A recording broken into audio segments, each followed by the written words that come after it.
Hello everyone, good morning. मैं अंकिता मिश्रा अपने हिंदी साहित्य यूट्यूब चैनल पर आपका स्वागत करती हूँ।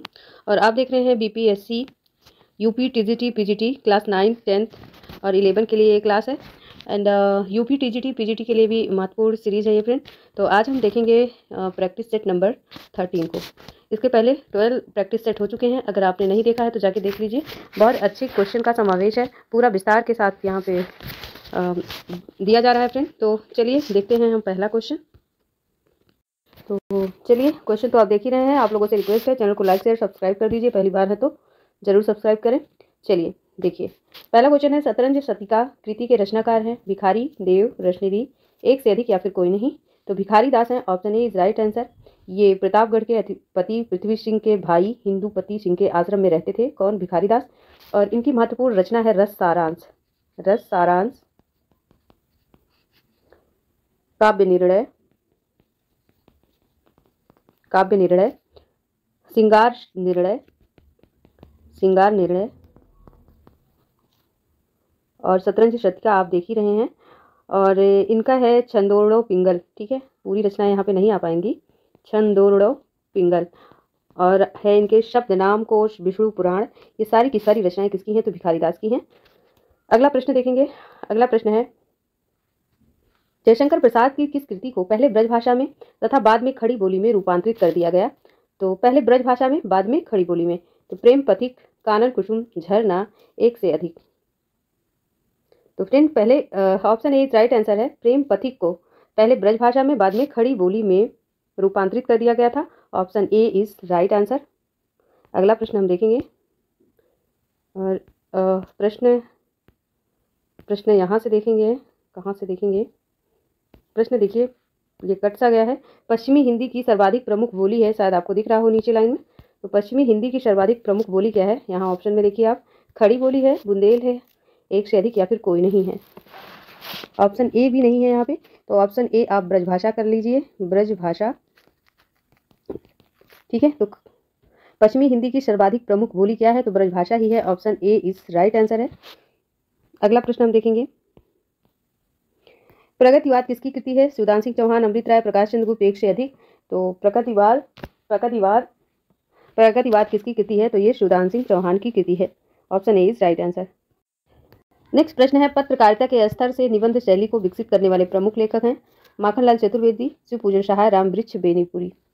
तो पत्रकारिता के स्तर से निबंध शैली को विकसित करने वाले कौन हैं? तो रामवृक्ष बेनीपुरी हैं। Option C is right answer. अगला प्रश्न है, अंगिका किस राज्य की बोली है? बंगाल, बिहार, या अगला ऑप्शन ले लेंगे आप उत्तर प्रदेश। और अगला ऑप्शन ले लेंगे आप या महाराष्ट्र ले लेंगे। ठीक है, तो अंगिका किस राज्य की बोली है फ्रेंड? तो ये बिहार की है। Option B is right answer. Bihar में भागलपुर के समीपवर्ती प्रदेश का नाम अंगराज्य था और इसकी राजधानी पहले क्या थी? तो चंपा थी।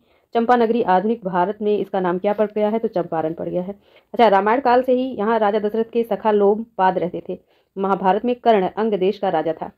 अतः अंगिका जो है बिहार की बोली है। बिहारी हिंदी की प्रमुख बोलियां आप जान रहे हैं, मगही, मैथिली। अगला हम प्रश्न देखेंगे। अगला प्रश्न है, मुकुट शब्द निम्नलिखित में से किस कोटि का है? तत्सम है, देशज है, विशेष, एक से अधिक या फिर कोई नहीं। तो मुकुट शब्द निम्नलिखित में से किस कोटि का है? तो मुकुट तत्सम है। Option A is right answer है। युधिष्ठिर में समास बता देना है। तो युधिष्ठिर में तत्पुरुष है, बहुब्री है, अलख है। तो देखिए, युधिष्ठिर में अलख समास है। अलख समास कहते किसको हैं? तो अलख समास ऐसे समास जिनमें पूर्व पद की विभक्ति का लोप नहीं होता है, उसे अलख समास कहते हैं। जैसे पूर्व पद की विभक्ति का लोप नहीं होता तो वहाँ पे अलग समास। अलग समास के केवल ऐसे उदाहरण होते हैं जो साहित्य में पूर्व ग्रंथकारों के ग्रंथों में मिलते थे। जो पहले ग्रंथकार हुए थे उनके ग्रंथों में ये देखे जाते थे। इसके अतिरिक्त किसी समास में विभक्ति प्रत्यय का लोप न करने का हम लोगों को अधिकार नहीं। जैसे युधिष्ठिरा, और मान लीजिए हम ले लेते हैं जनु, और एक ऑप्शन यहाँ पे उदाहरण देख लीजिए। यहाँ भी क्या होगा? जनुशांध, जनुशांध। ठीक है, जन्मशांत का मतलब है जन्मांध, जन्म से अंधा। ठीक है, या सरसिजम, सरसिजमु, इसका अर्थ क्या होता है? इसका अर्थ है कमल है। ठीक है, सरसी जिसको कहते हैं। तो इस तरह जब प्रयोग किया जाता था तो वहाँ पे अलग समास हो। चलिए अगला प्रश्न देखेंगे। कवि का स्त्रीलिंग बता देना है। आसान सा प्रश्न है, तो option C is right answer. कवित्री हो जाएगा। कर्ता के साथ ने का प्रयोग ना होना किस उपभाषा की प्रमुख विशेषता है? ने का प्रयोग ना होना, ठीक है। तो पूर्वी, पश्चिमी, राजस्थानी, एक से अधिक या फिर कोई नहीं। तो यहाँ पे पूर्वी हिंदी का प्रमुख विशेषता है, क्योंकि सकर्मक अकर्मक क्रिया के साथ कर्ता के रूप में कोई अंतर नहीं पाया जाता है। पूर्वी हिंदी का विकास अर्धमागधी से हुआ है। पूर्वी हिंदी का विकास प्राचीन अर्धमागधी से हुआ है और इसका क्षेत्र क्या है? तो फैजाबाद, सुल्तानपुर, ठीक है। प्रमुख बोलियां आप जान ही रहे हैं, अवधी, बघेली, छत्तीसगढ़ी। आगे चलते हैं। निम्नलिखित में कौन सा शब्द शुद्ध है? तो अधिशासी, अधिशासी, अधिशासी, एक से अधिक या फिर कोई नहीं। इंपॉर्टेंट मार्क कीजिए, शब्द शुद्धि में पूछा जाता है ये। तो बताइए इसका क्या सही होगा? तो सही आप कैसे लिखेंगे इसको? अधिशासी, अधिशासी, ठीक है। तो अधिशासी किस ऑप्शन में है? तो ऑप्शन ए में है। Option A is right answer. चलिए अगला प्रश्न आप देखेंगे।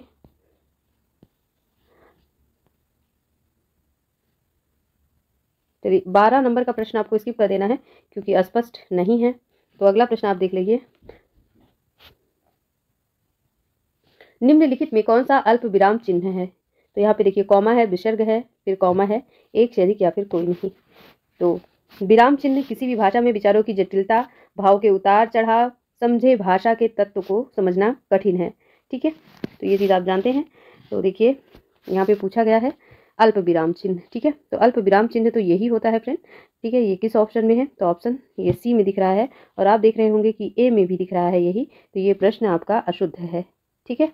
प्रश्न ही अशुद्ध है, अशुद्ध है। और भी ये तो अल्प विराम चिन्ह है। प्रश्न सूचक आप जान ही रहे हैं, क्वेश्चन मार्क होता है प्रश्न सूचक में।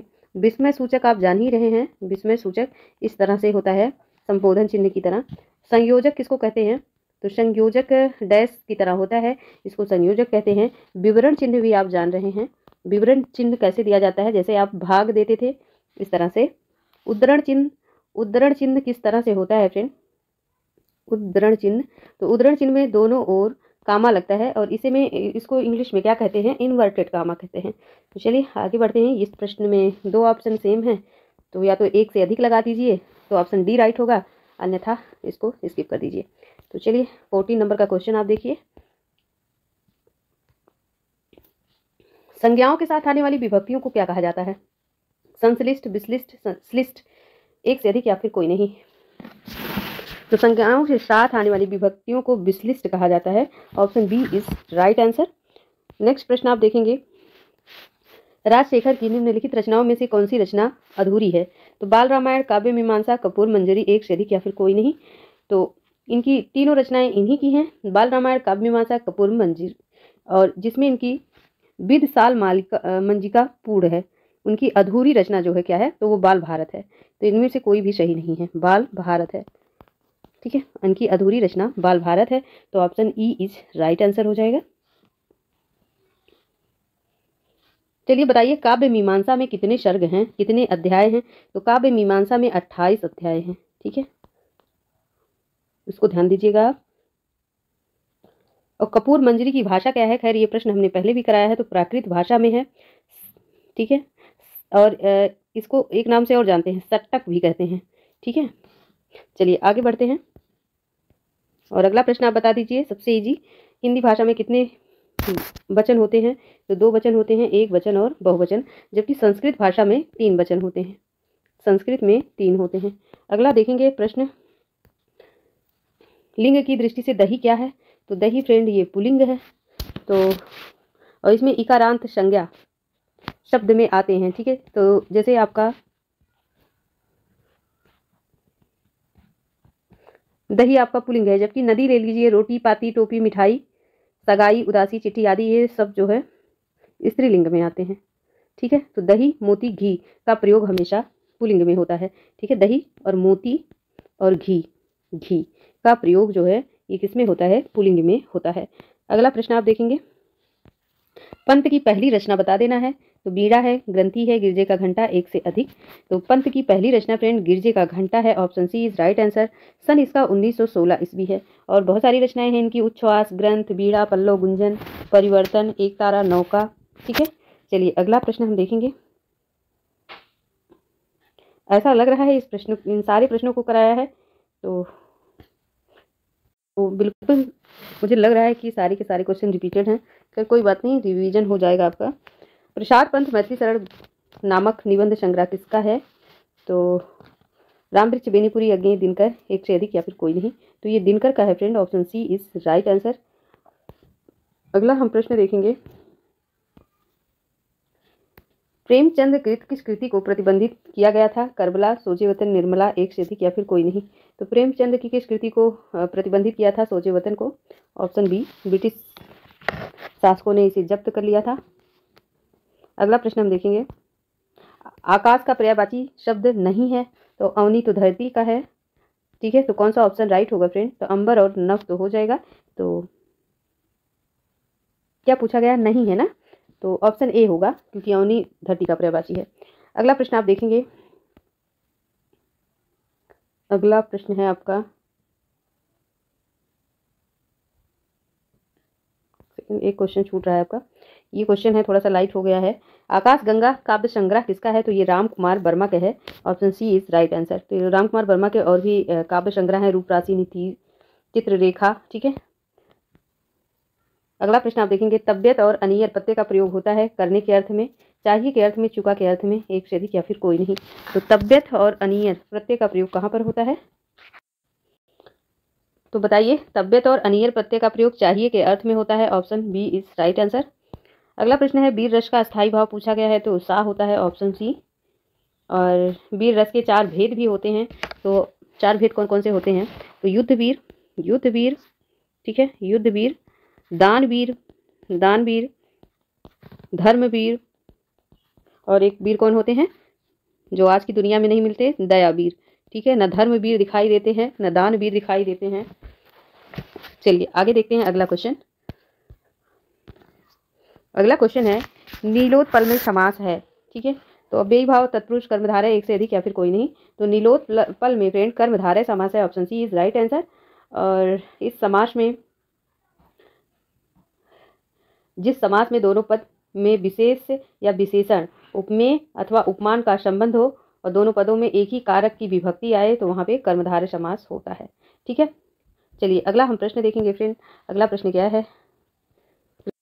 अगला प्रश्न है, यदि आ या बड़ा आ के बाद छोटी या बड़ी आए तो दोनों मिलकर ए हो जाते हैं, यह स्वर संधि कहलाती है। दीर्घ स्वर, वृद्धि, गुण, एक से अधिक या फिर कोई नहीं।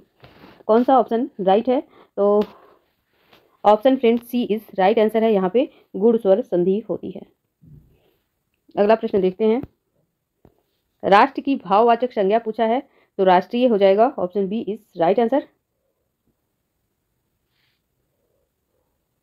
राष्ट्र की भाववाचक संज्ञा राष्ट्रीय या तो फिर राष्ट्रीयता होता है, तो ऑप्शन ई के अकॉर्डिंग जाएंगे। राष्ट्रीय इतना सही नहीं है, तो राष्ट्रीयता हो सकता है। अगर इस प्रश्न में आपको डाउट लग रहा है तो आप कमेंट कीजिएगा। अगला प्रश्न आप देखेंगे, कोई और कुछ का प्रयोग इनमें से किस सर्वनाम में किया जाता है? तो कोई और कुछ का प्रयोग फ्रेंड अनिश्चित वाचक सर्वनाम में किया जाता है, जब पता ना हो, ठीक है। चलिए अगला प्रश्न आप देखिए, तृण के पर्यायवाची हैं, तो तुच्छ, अलप, घास, पत्ता, तिनका, घास, एक से अधिक या फिर कोई नहीं। तो तृण के पर्यायवाची शब्द क्या होंगे? तिनका और घास हो जाएगा। Option C is right answer. अगला प्रश्न है, वर्तनी की दृष्टि से इनमें अशुद्ध शब्द है, यानी, सूची, एक से अधिक या फिर कोई नहीं। तो वर्तनी की दृष्टि से अशुद्ध शब्द क्या है फ्रेंड? तो यानी हो जाएगा, ठीक है,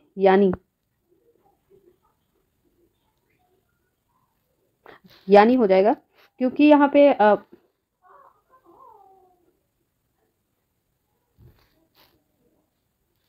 option A is right answer, ठीक है, क्योंकि यानी होगा इसका शुद्ध रूप, और सूची भी शुद्ध है, तो ऑप्शन इसका कौन सा होना चाहिए, ठीक है, क्योंकि अशुद्ध शब्द पूछा। हाँ तो ठीक है, ये दोनों सही है, तो option A is right answer.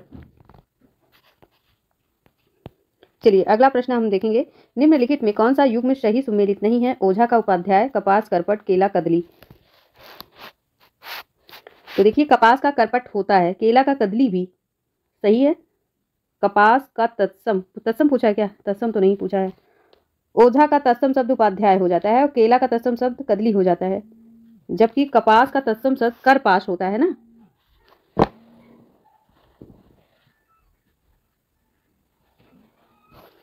कपास का तत्सम क्या होगा? अगर हम इसका तत्सम बताएं तो कर पास होगा, ठीक है। तो यहाँ पे करपट सही नहीं होगा, तो यहाँ पे पूछा गया है सही सुमेलित नहीं है, तो ऑप्शन बी, ठीक है, क्योंकि कपास का करपट नहीं होता है।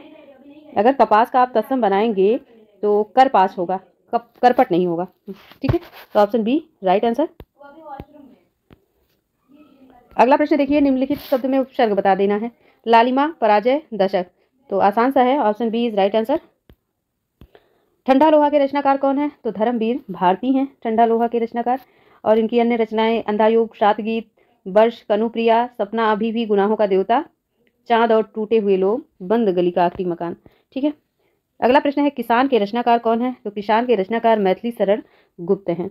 इनकी अन्य रचनाएं रंग में भंग, जयद्रथ बध, भारत भारती, पंचवटी झनकार, मंगल घट, एक याद रखिए इनकी रचना है मंगल घट, शायद आपने सुना हो क्योंकि ये चर्चित नहीं है। मंगल घट और नहुष भी है, ठीक है। चलिए अगला प्रश्न आप देखिए, शिव साधना नाटक है, तो किसका है शिव साधना नाटक? प्रसाद का है, हरिकृष्ण का है?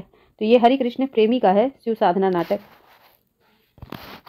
और इनका एक और नाटक है हरिकृष्ण प्रेमी का, रक्षाबंधन, ठीक है, रक्षाबंधन इंपॉर्टेंट है, बंधक नहीं है, बंधन है। चलिए अगला प्रश्न आप देखेंगे, जन्मेजय के नागयज्ञ के लेखक कौन है? तो पंत हैं, निराला है, प्रसाद हैं? तो प्रसाद जी हैं, option C is right answer. और इनके अन्य नाटक क्या हैं? सज्जन, कल्याणी, परिणय, करुणालय, प्रयासचित, राजश्री, ध्रुव स्वामिनी, स्कंदगुप्त, एक घूंट, चंद्रगुप्त, ठीक है। ये सारी की सारी रचनाएं किसकी हैं? तो प्रसाद की हैं। गोदान उपन्यास है यथार्थवादी, आदर्शोन्मुखी, आदर्शवादी या फिर कोई नहीं, एक से अधिक। तो यथार्थवादी उपन्यास है गोदान, किसका उपन्यास है? तो प्रेमचंद का है। चलिए आगे बढ़ते हैं, बैराग संदीपनी के रचनाकार कौन है? सूरदास हैं, रहीम है, तुलसी हैं, एक से अधिक या फिर कोई नहीं। तो बैराग संदीपनी के रचनाकार कौन है? तो तुलसीदास हैं, ठीक है। अन्य कृतियां इनकी आप जानते हैं, रामलला नेचू, रामाज्ञा प्रश्नावली, जानकी मंगल, रामचरितमानस, पार्वती मंगल, कवितावली, गीतावली, कृष्ण गीतावली, विनय पत्रिका, बरवे रामायण, दोहावली, हनुमान बाहुक हैं, ठीक है। अगला प्रश्न आप देखेंगे, अपराजिता के लेखक हैं नरेंद्र शर्मा, अंचल, दिनकर, एक से अधिक या फिर कोई नहीं। तो अपराजिता के लेखक कौन है फ्रेंड? तो रामेश्वर शुक्ल अंचल हैं, option B is right answer. तो अंचल जी ये रोमांचवादी कवि हैं फ्रेंड, ठीक है, रोमांटिक कवि हैं, रोमांचवादी आप जो भी कह सकते हैं। और इनकी रचना क्या है? तो इनकी रचना है किरण बेला, ठीक है, किरण बेला। मधुलिका भी इनकी है, मधुलिका, मधुलिका, मधुबाला की बात नहीं है, मधुलिका। और जो इम्पोर्टेंट है लाल चुनर, लाल चुनर पूछा तो नहीं गया कभी, लेकिन पूछा जा सकता है, ठीक है। चलिए तो अपराजिता के लेखक अंचल जी हैं। अगला प्रश्न आप देखेंगे, सागर मुद्रा के लेखक कौन है? मुक्तिबोध, अज्ञेय, धर्मवीर भारती, एक से अधिक या फिर कोई नहीं। तो सागर मुद्रा के लेखक अज्ञेय जी हैं, option B is right answer. हरी घास पर चढ़भर, बाबरा बेरी, इंद्रधनुष रौदे हुए, अरि ओ गरुड़ा प्रभा में, आंगन के पारद्वार, कितनी नाव में कितनी बार, क्योंकि मैं उसे जानता हूँ, महावृक्ष के नीचे, नदी बाग की छाया और साध बेड़ा, किसकी किसकी रचना है? सारी की सारी अज्ञेय की रचना है। अगला प्रश्न है, उदय भान चरित के लेखक हैं लल्लू लाल हैं, सदल मिश्र हैं, सदासुल लाल हैं, एक से अधिक हैं। तो उदय भान चरित के लेखक कौन है? तो लल्लू लाल हैं फ्रेंड, ठीक है, option A is right answer. माफ कीजिए, लल्लू लाल नहीं है, इंसा अल्लाह खां होंगे, है ना। इस प्रश्न का राइट आंसर क्या है? इंसा अल्लाह, इंसा अल्लाह खां है, ठीक है। लल्लू लाल की तो प्रेम सागर है ना, अल्लाह खां है। जल्दबाजी में प्रश्न गलत हो रहे हैं, ठीक है। तो उदयभान चरित या रानी की कीर्ति कहानी किसकी रचना है? तो इंसा अल्लाह खां की है, तो ऑप्शन इसका क्या राइट होगा? ई, ई इज राइट आंसर। चलिए अगला प्रश्न देखेंगे। अगला प्रश्न है, आधा गांव उपन्यास किसका है? तो हम विदाउट ऑप्शन के बता दे रहे हैं, ये किसका है? श्रीलाल शुक्ल का है, नहीं श्रीलाल शुक्ल का नहीं, ये राही मासूम रजा का है, ठीक है। 90 नंबर का प्रश्न, एक सेकेंड रुक जाइए। हिंदी के प्रथम गद्यकार कौन है? तो बालकृष्ण भट्ट, लल्लू लाल, भारतेंदु हरिश्चंद्र, एक से अधिक या फिर कोई नहीं, ठीक है। तो हिंदी के प्रथम गद्यकार कौन है फ्रेंड? तो लल्लू लाल हैं, option B is right answer. Kaladhar उपनाम से कविता कौन लिखते थे? तो जयशंकर प्रसाद कलाधर उपनाम से कविता लिखते थे। 94 नंबर का प्रश्न है, रूपाप के संपादक कौन है? पंत प्रसाद निराला। तो रूपाप के संपादक कौन है? पंत जी हैं फ्रेंड, ठीक है। ये रूपाप रचना कब की है? तो 1938 की है। और इसे प्रगतिशील विचारधारा का पत्र कहा जाता है। प्रगतिवादी शब्द नहीं आया है, इसका ध्यान देना है। प्रगतिशील विचारधारा का पत्र कहलाता है कौन? रूपाप। चलिए अगला प्रश्न आप देखेंगे। हिंदी साहित्य के इतिहास लेखन परंपरा का सूत्रपात किसने किया? जॉर्ज ग्रियर्सन, गार्सा दत्ताची, श्रीलाल शुक्ल, एक से अधिक या फिर कोई नहीं। तो हिंदी साहित्य के इतिहास लेखन की परंपरा का सूत्रपात किसने किया? तो गार्सा दत्ताची ने किया या ग्रियर्सन ने किया? तो option B is right answer, Garcin de Tassy ने किया। माटी की मूर्ति की विधा बता देनी है, ठीक है। तो माटी की मूर्ति की विधा क्या है? संस्मरण है, रेखा चित्र, जीवनी, एक से अधिक या फिर कोई नहीं। तो माटी की मूर्ति की विधा क्या होगी? राम वृक्ष बेनीपुरी की ये रचना है और विधा पूछा गया तो इसका संस्मरण होगा, ठीक है। लाल तारा, गेहूं गुलाब, मील के पत्थर, ये सारी की सारी रचनाएं किसकी हैं? वृक्ष बेनीपुरी की। अगला प्रश्न आप देखेंगे। हिंदी का पहला समाचार पत्र कौन सा है? संवाद कौमुदी, दिग्दर्शन, उदंत मार्तंड, एक से अधिक या फिर कोई नहीं। तो option C is right answer, Udant Martand Hindi का पहला समाचार पत्र है, 1826 ईस्वी। अगला प्रश्न आप देखेंगे, ये प्रश्न कंप्लीट नहीं है।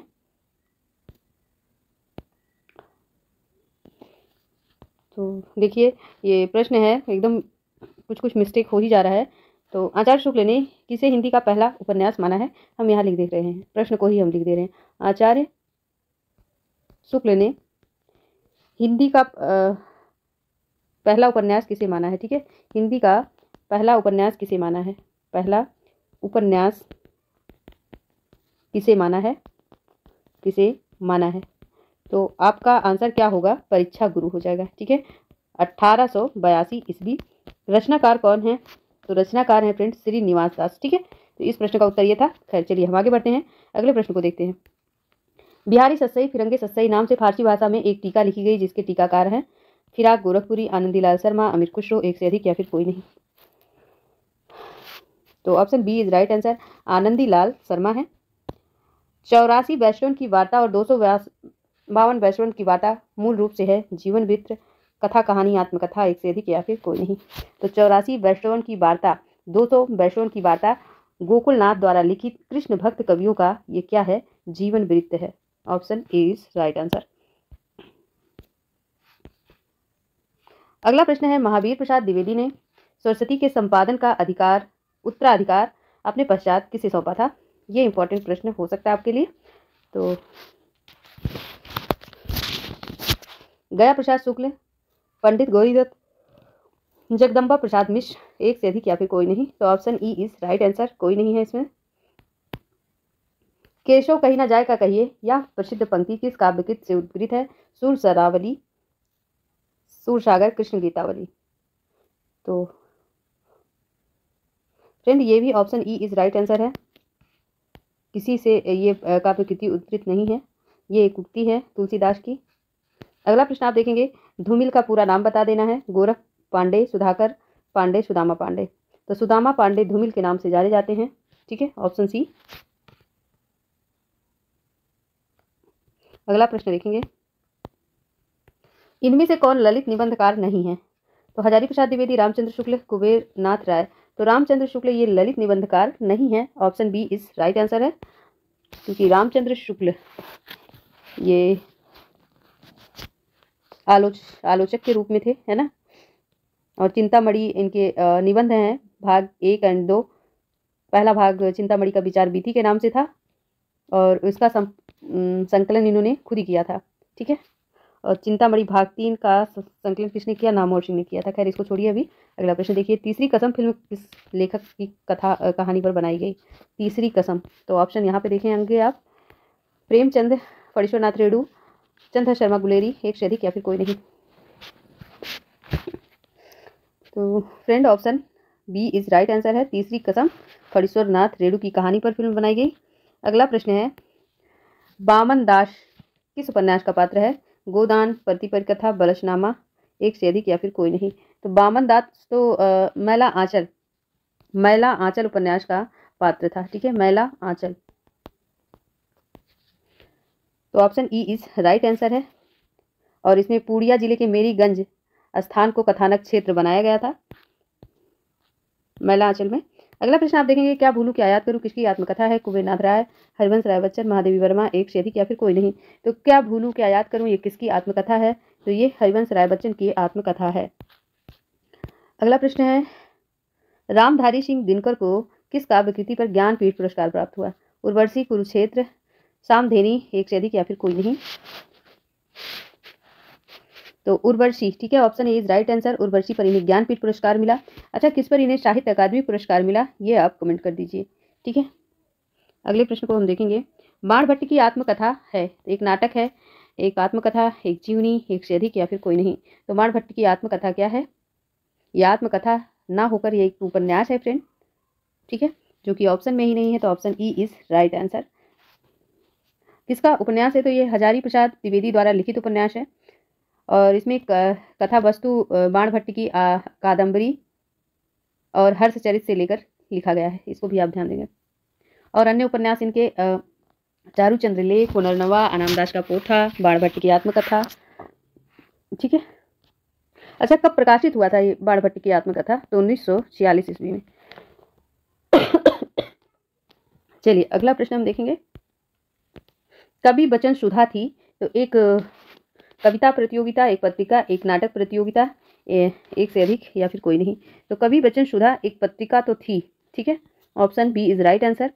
1868 में ये निकलती थी और इसके बाद ये 5 साल बाद 1873 में हरिश्चंद्र मैगजीन नामक मासिक पत्र इन्होंने निकाली थी। किसने? अच्छा, किसका नाम हरिश्चंद्रिका हो गया था? तो इसी का तो हुआ था। किसका हुआ था? हरिश्चंद्र मैगजीन क्या था, याद नहीं आ रहा मुझे। चलिए फिलहाल मेरे दिमाग में आ नहीं रहा है बहुत इंपॉर्टेंट वैसे। चलिए आगे बढ़ते हैं।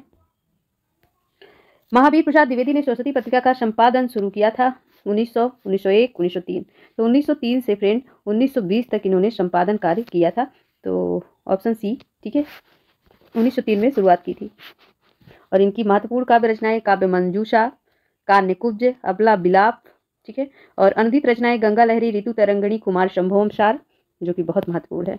चलिए आगे बढ़ते हैं और इस प्रश्न को आप सॉल्व कीजिए। देखिए कूट नीचे दिया गया है, कूट हम बाद में देख लेंगे, आसान सा प्रश्न है, आप जल्दी सॉल्व कर देंगे, मिलान ही तो करना है। तो देखिए बाणभट्ट की आत्मकथा ये हजारी प्रसाद द्विवेदी का उपन्यास है और शेखर एक जीवनी ये किसका है? तो अज्ञे का है। आधे अधूरे हैं मोहन राकेश।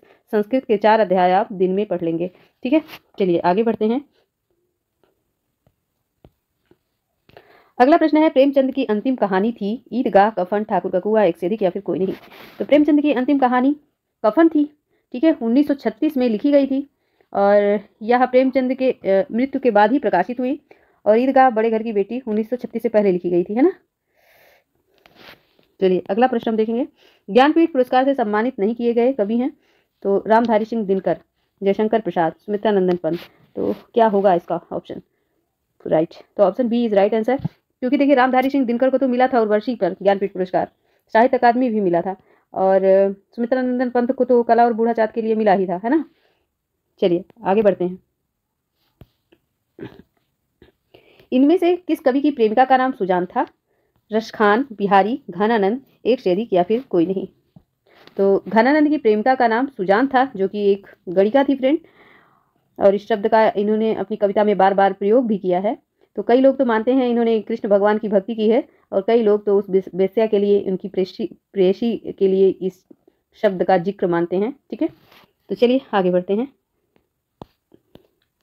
अगला प्रश्न है, द्विवेदी युग नामकरण किसके नाम के आधार पर किया गया? हजारी प्रसाद द्विवेदी, महावीर प्रसाद द्विवेदी, शांति प्रिय द्विवेदी, एक से अधिक या फिर कोई नहीं। तो इससे आसान प्रश्न तो कुछ हो ही नहीं सकता, ऑप्शन बी।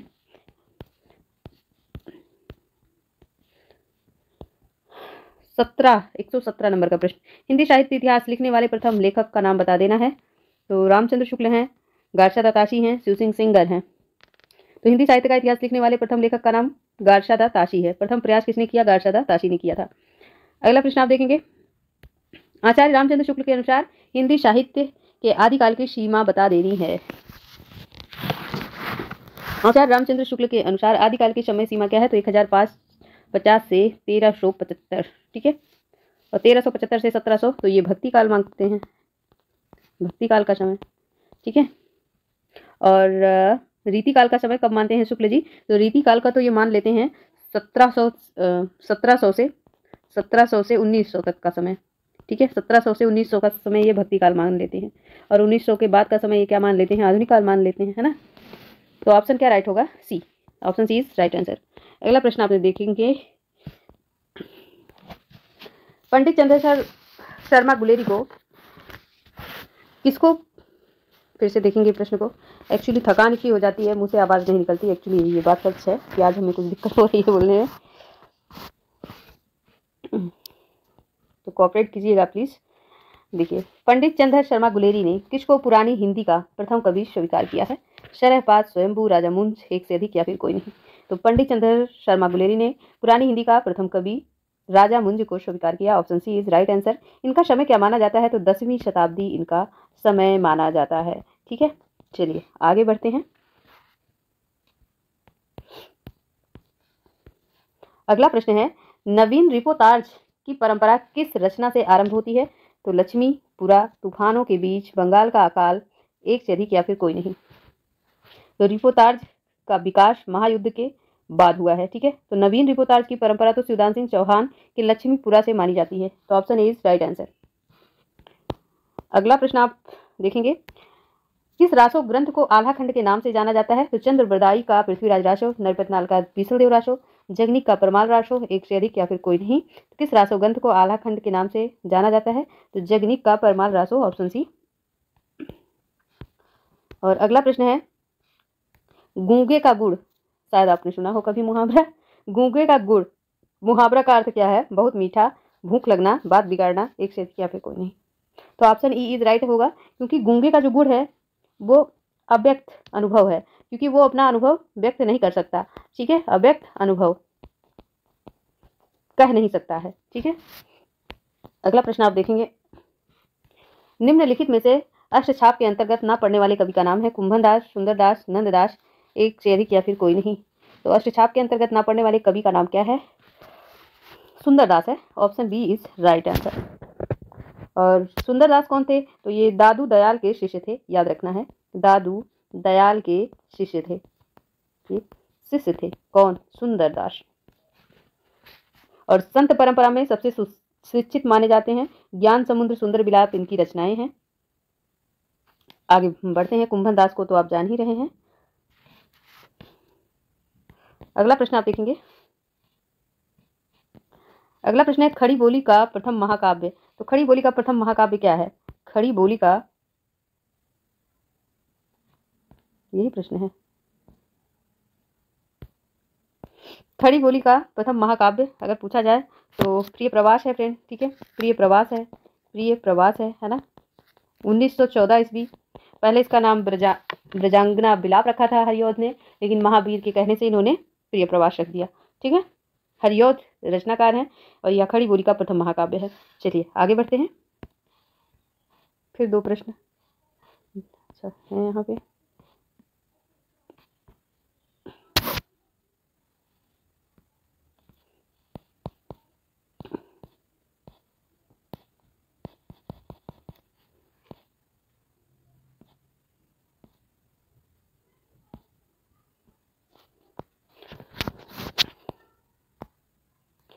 चलिए फ्रेंड, अगला प्रश्न देखिए। अगला प्रश्न है, किस काव्य कृति पर अज्ञे को ज्ञानपीठ पुरस्कार प्राप्त हुआ था? तो सागर मुद्रा, कितनी नाव में कितनी बार, इत्यलम, एक से अधिक या फिर कोई नहीं। तो कितनी नाव में कितनी बार, ठीक है। तो कितनी नाव में कितनी बार? तो 78 बार, याद रखेंगे आप। तो 1978 में इन्हें ज्ञानपीठ पुरस्कार मिला था। कितनी नाव में कितनी बार? 77 बार, 1978, याद रख लेंगे। चलिए अगला प्रश्न देखते हैं। अगला प्रश्न क्या है, निम्नलिखित में किस कवि ने सिर्फ अवधी भाषा में रचना की है? तो कबीर, सूर, तुलसी। तो तुलसी ने की है, ऑप्शन सी। एक से अधिक हो जाएगा ना, एक से अधिक क्यों होगा यहाँ पे? क्योंकि इन्होंने तो ब्रज भाषा में भी किया है, अवधि के साथ तो ब्रज भाषा भी इन्होंने इस्तेमाल किया है ना, ब्रज भाषा में, क्योंकि विनय पत्रिका वगैरह इन्होंने ब्रज भाषा में ही लिखा है। तो दोनों में किया है, और यहाँ पे ये सिर्फ लग जाने की वजह से ऑप्शन डी राइट होगा, ठीक है।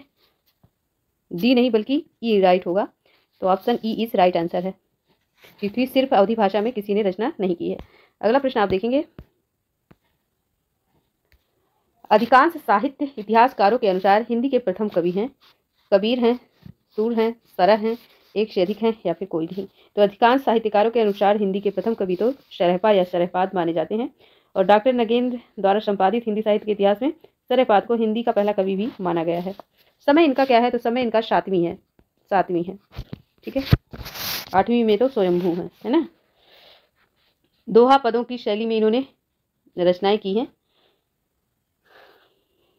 अगला प्रश्न हम देखेंगे,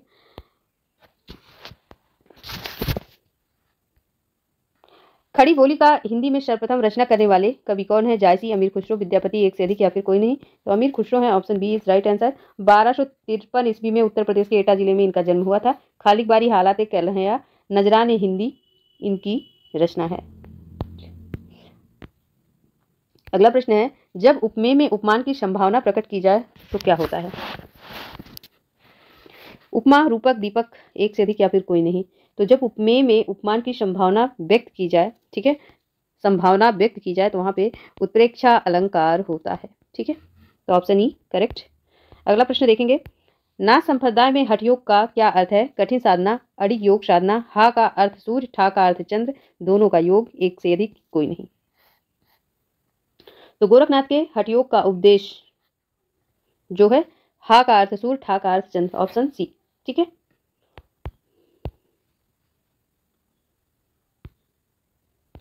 देखिए अगला प्रश्न जो है, तो देखिए सही विकल्प इनमें से चुनना है। ठीक है, प्रश्न है सही विकल्प चुनना है। हम बस शॉर्ट में समझ लीजिए, ये प्रश्न है सही विकल्प चुनना है कि मतलब कौन सा करेक्ट सेंटेंस है। ठीक है, सही विकल्प चुनना है। तो बताइए, जो मिठाई पसंद हो आप खा लो, जो मिठाइयाँ पसंद हो तुम खा लो, जो मिठाइयाँ पसंद हो उन्हें आप खा लीजिए, उपयुक्त में से एक से अधिक या फिर कोई नहीं। तो इनमें से कौन सा सही सेंटेंस है? तो जो मिठाइयाँ आपको पसंद हो उन्हें आप खा लीजिए, ये आपका करेक्ट सेंटेंस है। चलिए अगला प्रश्न देखिए, आहा आप आ गए, वाक्य में आहा शब्द है, संज्ञा है, सर्वनाम है, अव्यय है। तो आहा जो है ना, ये अव्यय है, option C is right answer. संज्ञा उस विकारी शब्द को कहते हैं जिससे किसी विशेष वस्तु, भाव, जीव, नाम का बोध हो। और सर्वनाम उस विकारी शब्द को कहते हैं जो पूर्वापर संबंध के किसी संज्ञा के बदले आता है। विशेषण को आप जानते हैं, विशेषता बताता है संज्ञा सर्वनाम की, जो कि ऑप्शन में भी नहीं है। आइए ये मोस्ट इंपॉर्टेंट प्रश्न आप सॉल्व कीजिए। सरसी छंद में होता है 27 मात्राएं, 16-11 पर यति, अंत में लघु गुरु।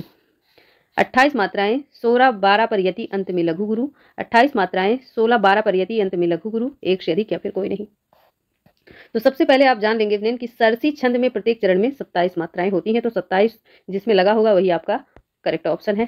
तो ज़्यादा सोचने की जरूरत ही नहीं, क्योंकि अदर ऑप्शन में 27 है ही नहीं। तो सासे सरसी और सासे 27, तो option A is right answer. और 16-11 पर यति भी होती है, अंत में गुरु लघु होता है। तो अगला प्रश्न आप देखेंगे, उत्तर प्रदेश सरकार द्वारा 1947 में गठित देवनागरी लिपि सुधार समिति के अध्यक्ष कौन थे? डॉक्टर धीरेन्द्र, संपूर्णानंद, आचार्य नरेंद्र देव, एक से अधिक या फिर कोई नहीं। तो option C is right answer, Acharya Narendra Dev थे देवनागरी लिपि सुधार समिति के अध्यक्ष। अगला प्रश्न देखेंगे, भूतकाल के कितने भेद होते हैं? 6 होते हैं, 7 होते हैं, 9 होते हैं। तो भूतकाल के 6 भेद होते हैं फ्रेंड। ठीक है, सामान्य भूतकाल, आसन्न, पूर्वभूत, अपूर्व, संदिग्ध, हेतु हेतुमत। ठीक है, अगला प्रश्न आप देखेंगे, मेरे घर से आपका घर 5 किलोमीटर दूर है, वाक्य में घर से कौन सा कारक है? तो घर से तो संबंध होगा, ऑप्शन सी। चलिए अगला प्रश्न देखते हैं, 137 नंबर का प्रश्न है। तो वाक्यों में क्रिया विशेषण युक्त वाक्य कौन सा है? ऑप्शन हम आपको दिखा दे रहे हैं। वाक्यों में क्रिया विशेषण वाक्य कौन सा है? मैं कल नहीं जाऊंगा, यह फूल सुंदर है, लड़का रोते रोते घर पहुंचा, उपयुक्त में से एक से अधिक या फिर कोई नहीं। तो friend option C is right answer, लड़का रोते रोते घर पहुंचा। अगला प्रश्न आप देखेंगे, अव्यवस्थित वाक्य खंडों से क्रमबद्ध वाक्य बनाइए और उचित क्रम चुनिए। भारतीय बिना हिंसक विरोध के शुरू से ही सहते, अधिक और सामाजिक चले गए। तो ऑप्शन ई इसका राइट होगा। ठीक है, ऑप्शन यहाँ पे दिया गया है, 3 में से कोई नहीं होगा। क्योंकि बिना हिंसक विरोध के भारतीय सहते सहते चले गए, ये कहीं बैठ ही नहीं रहा है। ठीक है, बिना पहले आएगा आपका, ये पहले नंबर पर आएगा बिना हिंसक विरोध के। उसके बाद आएगा भारतीय दूसरे नंबर पर, भारतीय। उसके बाद आएगा सहते तीसरे नंबर पर, और चौथे नंबर पर आपका आता है चले, चले आए। ठीक है, ये आपका चौथे नंबर पे आता है। तो ये किसी ऑप्शन में है ही नहीं, ये किसी ऑप्शन में है ही नहीं। तो इसका ऑप्शन ई राइट होगा। अगर आप इस प्रश्न का स्क्रीनशॉट ले सकते हैं तो ले लीजिए और आप खुद भी सॉल्व करिएगा। ठीक है, जो ऐसे प्रश्न हैं हर सीरीज में मिलते हैं, उन्हें आप कुछ कठिन 1-2 प्रश्न मिलते हैं तो उनको आप स्क्रीनशॉट लीजिए और खुद कॉपी पेन लेकर सॉल्व कीजिए। ठीक है, सॉल्व करने का तरीका भी जान ही रहे हैं आप, तरीका क्या बताना आपको। तो अगला प्रश्न देखिए, कवि का स्त्रीलिंग होगा कवित्री, कवित्री, कवित्री, एक से अधिक या फिर कोई नहीं। तो option B is right answer. कवयत्री होता है, कवि नहीं ना, कवयत्री होता है भाई। तो ऑप्शन सी हो जाएगा। अगला प्रश्न आप देखेंगे, निम्नलिखित में कौन सा शब्द कमल का पर्यायवाची नहीं है? सरोज, जलद, पंकज, एक से अधिक या फिर कोई नहीं। तो पंकज तो है ना, और सरोज मीन्स भी कमल होता है। जलद जो है आपका ये बादल का पर्यायवाची है, बादल का पर्यायवाची हमने बताया भी था, जहाँ पे दा लग जाए तो वहाँ पे बादल का पर्यायवाची हो जाता है। ठीक है, और कमल वाले में जा लगता है, और अगर धी लग जाए, धा पे छोटी की मात्रा, अगर धी लग जाए तो वो समुद्र का पर्यायवाची हो जाता है। अगला प्रश्न देखिए आप, बलदेव खटिक किसकी कविता है? धूमिल की है, लीलाधर जुगुड़ी, बलदेव बंसी, एक से अधिक या फिर कोई नहीं। तो ये बलदेव बंसी, माफ कीजिएगा, बलदेव खटिक तो दिया ही है, बलदेव बंसी की बात ही नहीं है, प्रश्न में समझ नहीं पाए। तो बलदेव खटिक कविता है, ये किसकी है? तो ये लीलाधर जुगुड़ी की है। इन्होंने जुगाड़ करके बलदेव खटिक नामक कविता लिखा, और एक इन्होंने नाटक लिखा है, नाटक जारी है, बची हुई पृथ्वी। ठीक है, इनके कविता संग्रह है। चलिए अगला प्रश्न बताइए, नौकर की कमीज के लेखक कौन है? असगर बजाहत, विनोद कुमार शुक्ल, भगवान दास मोरवाल, एक से अधिक या फिर कोई नहीं। तो विनोद कुमार शुक्ल हैं, option B is right answer. और अगला ही प्रश्न आप नीचे ही देख रहे हैं फ्रेंड, 143 नंबर का प्रश्न है कि संदर्भ के लेखक हैं। ठीक है, तो संदर्भ के लेखक डॉक्टर विनय हैं, हम यही बता दे रहे हैं, इस प्रश्न का आंसर विनय है। अब डॉक्टर भी लगाएंगे आगे, डॉक्टर विनय हैं। अगला प्रश्न देखेंगे, 144 नंबर का प्रश्न है, मोची राम तथा पटकथा के लेखक हैं? चंद्र देवताले हैं, धूमिल है, बलदेव बंसी, एक से अधिक या फिर कोई नहीं। तो मोची राम पटकथा के लेखक कौन है फ्रेंड? तो option B is right answer, Dhoomil है। अगला प्रश्न है, समाधि लेख के लेखक कौन है? तो श्री राम शर्मा है, श्रीकांत वर्मा है, दूधनाथ सिंह है, एक से अधिक या फिर कोई नहीं। समाधि लेख के लेखक कौन है? तो समाधि लेख के लेखक हैं श्रीकांत वर्मा, ऑप्शन बी। शेखर जोशी की रचना है मकान हत्यारे, कोसी का घटवार, एक से अधिक या फिर कोई नहीं। तो शेखर जोशी की रचना है कोसी का घटवार, और क्या है? तो दज्जू, ठीक है, बदबू, हलवाहा, हलवाहा, ये सारी की सारी रचना किसकी है? शेखर जोशी की है। अगला प्रश्न आप देखेंगे, प्रयाग रामागमन के लेखक कौन है? बालकृष्ण भट्ट हैं, प्रताप नारायण मिश्र, प्रेमघन, एक से अधिक या फिर कोई नहीं। तो प्रयाग रामागमन के लेखक कौन है? तो बद्री नारायण चौधरी प्रेमघन है, option C is right answer. अगला प्रश्न है, मधुमालती के रचनाकार हैं मंझन, कुतुबन, जायसी, एक से अधिक या फिर कोई नहीं। तो मधुमालती के रचनाकार कौन है? मंझन है, option A is right answer. और कुतुबन द्वारा तो मृगावती लिखी गई है, और जायसी द्वारा पद्मावत लिखी गई है ना, जायसी द्वारा पद्मावत। अगला प्रश्न आप देखेंगे, सहजयान के प्रवर्तक कौन है? सहरपा, सबरपा, लईपा, एक से अधिक या फिर कोई नहीं। तो सहजयान के प्रवर्तक सरपा हैं, option A is right answer. अगला प्रश्न है, आत्मजयी के लेखक कौन है? तो कुंवर नारायण है, दुष्यंत कुमार हैं, रघुवीर सहाय हैं, एक से अधिक या फिर कोई नहीं। तो आत्मजयी के लेखक कुंवर नारायण है, option A is right answer. और तीसरे सप्तक में संकलित इनकी कविताएं हैं चक्रव्यूह, परिवेश, हम तुम, आमने सामने, कोई दूसरा नहीं। ठीक है, तो आज के लिए इतना ही। आपको कैसा लगा आप जरूर कमेंट कीजिए। Thank you.